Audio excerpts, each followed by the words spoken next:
இந்த பட்ஜெட் குறித்து கோவை மாவட்ட மக்களின் எதிர்பார்ப்புகள் தொடர்பான கூடுதல் விவரங்களை தருகிறார் எமது செய்தியாளர் நேசராஜ். நேசராஜ், கோவை மாவட்டத்தில் கிடப்பில் போடப்பட்டுள்ள ரயில்வே திட்டங்கள் என்ன?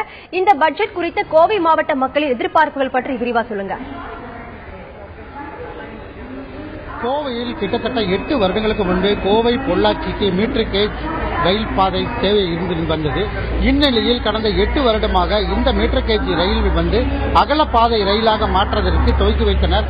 இதனிடையே அவர்கள் 8 வருடமாகியும் இந்த பணி கிடப்பில் போடப்பட்டுள்ளது. தற்போது கோவையிலிருந்து மேட்டுப்பாளையத்துக்கு ரயில் பயணிகள் சேவை 8 தடவை அந்த சேவை வந்து தொடங்கிட்டு வர்றாங்க.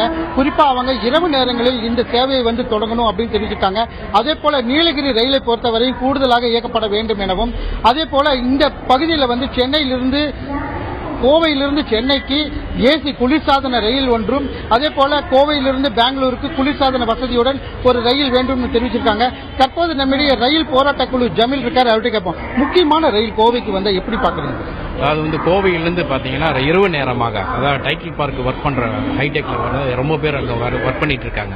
இவங்க வந்து அந்த ஆம்னி பஸ்ல பாத்தீங்கன்னா 1500 ரூபா 2000 ரூபா கொடுத்து போட்டு அந்த உழைப்புல சம்பாதிச்ச காசை வீணடிச்சிட்டு கால் டாக்ஸிக்கெல்லாம் 400 ரூபா கொடுத்துட்டு போயிட்டு இருக்காங்க. விபத்துகள் வந்து அடிக்கடி நிகழ்ந்தது.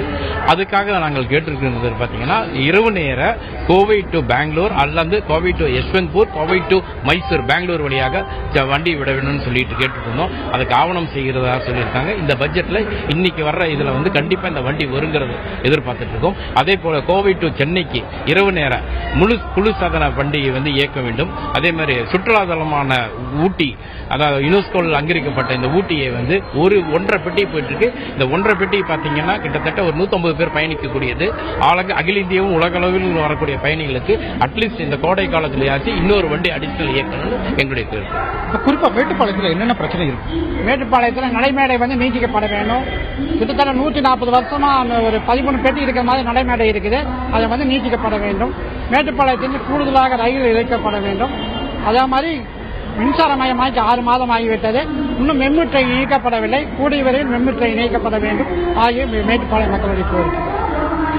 குறிப்பாக ரயில் பயணிகளின் பாதுகாப்பை உறுதிப்படுத்த வேண்டும் என தெரிவித்துள்ளனர்.